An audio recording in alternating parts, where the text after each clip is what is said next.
Well, that was anticlimactic.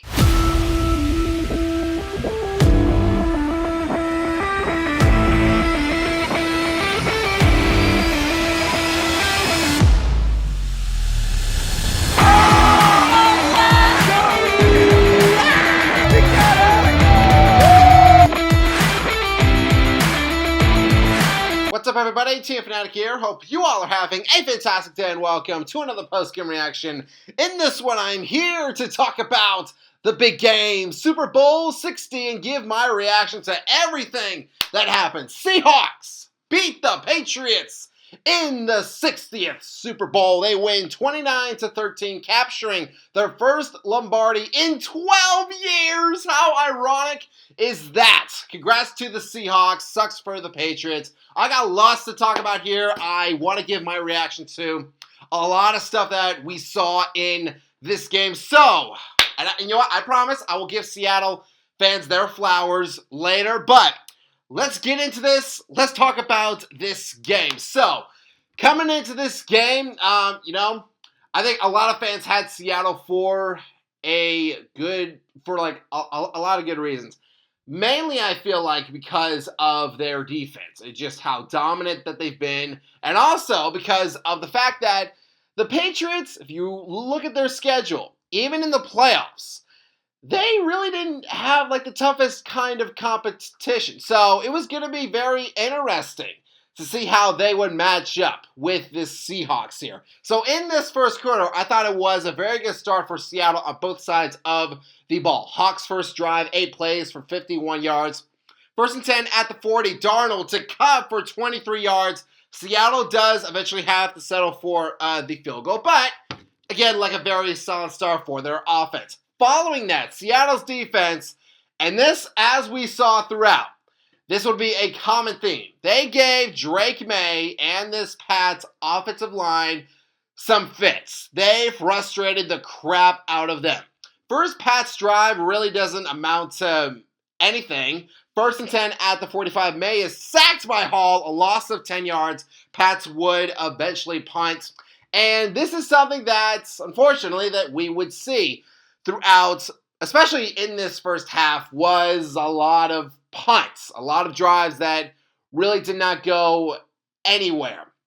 And, I guess as a fan, like as someone who likes the high-scoring games, that did kind of bum me out. But this was something that did not sort of surprise me. Again, if you look at the Patriots and the Seahawks, if you look at what they've done this year in terms of the defense, I mean, like they both have been great. Both teams' defenses were top 10 in passing and rushing yards allowed per game in the regular season. So I knew at least like early on, right? At least early on, it was going to be more about like the defenses. But with that being said, you had Jason Myers here being absolutely elite, hitting every single field goal that he would get. I think he was like 3 for 3 in the first half. And I was watching this game with my dad and Steven, if you have seen a Gridiron chat. I was watching it with them, and so we were just talking about like who's going to win the MVP of this game. And so I was just throwing it out there. Hey, why not Myers? Why not give it to him? He's done all of the scoring in this game. It was all about the defenses so far. More so Seattle's, because it was clear again. This Patriots O-line had just no answer. Drake May was just out of his mind. He was rattled, and it showed. Under 20 seconds left in the third quarter, May is sacked by Hall again. Ball comes out, and it is recovered by Murphy at the 37. 5 plays later, Darnold, he finds Barner wide open for the touchdown. So at that moment, with Seattle dominating on both sides of the ball, I was like, okay, this is it. The Patriots are dead in the water. There's no way they are going to even score anything. I did not even think they would even get a point. All of a sudden, like 3 plays later, May, he finds Hollins for a 24-yard catch and then finds him again. He comes right back to him for a 35-yard touchdown reception. Following that, the Hawks have a 3-and-out. So at this point, it was 19-7. It was just a two-score game with 11 minutes left in the fourth quarter. Lots of time left. And I was sitting there, I was like, no way. There's no way that Drake May pulls a Tom Brady. There's no way that he's going to come back and do it again. All due respect to Drake May, who, you know what, he might have a very good career ahead of him. He's not Tom Brady. At least he does not have those intangibles right now. Because all game long, he got flustered. And it really showed here. 2nd and 3 at the 44. May, he takes an unnecessary downfield pass. It was almost like a Hail Mary, I feel like. Gets picked off by Love. And this was a case where, you know what, I agree with what Chris Collinsworth said in his reaction in terms of, he didn't say anything. He was like, I got nothing.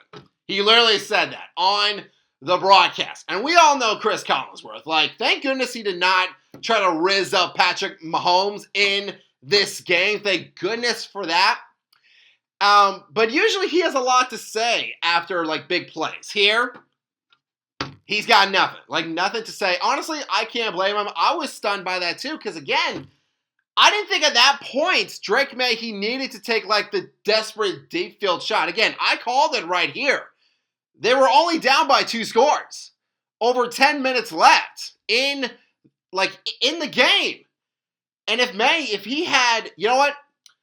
If there were more plays like that, plays where, like, he found Hollins one-on-one, if May had connected on more plays like that, this game would have been a lot closer. But just down the stretch, that did not really help. And again, Drake May, he took the big shot one too many times in this game. And hey, you know what? Give the Hawks credit. Like, they took advantage of everything that the Patriots gave them. So Seattle would get a field goal. And then somehow, I did not think it could get worse for the Patriots, but it did. 1st and 10 at the 44. Drake trying to maybe possibly take another downfield shot right here. Witherspoon blows him up. Ball gets popped up. And Nwosu, he grabs that thing and he takes it all the way back the other way for the touchdown. And the Patriots, they do get a late score. But look, folks, at that point, we all knew it. It was a foregone conclusion here. The Seahawks would eventually go on to win their 2nd Lombardi Trophy, getting their vengeance over the Super Bowl 49 loss, and they do it in convincing fashion. And I want to say this, because I think it needs to be said, like, if you look at this game as a whole, obviously, like, the defense, like, they showed out. But I'm going to go even further than that and say that this was one of the best defensive performances I've ever seen in a Super Bowl. In terms of the stats, the Hawks defense, again, they were all over Drake May. Seattle recorded 7 sacks. 7, tied for the most in Super Bowl history. And a lot of those sacks, a lot of those pressures were off of 4-man rushes. Like, if you're the Patriots, if you're a Pats fan and you're watching that, you're watching your O-line get obliterated by 4-man rushes. I'm sorry, you do not deserve to win the game. If you cannot block a 4-man rush, I'm sorry. I mean, like, I don't know what else to say there. And unfortunately, it goes even further than that for the Patriots. The Patriots, in this game, became the first team since the 1974 Vikings to have 0 points scored in the first 3 quarters of a Super Bowl.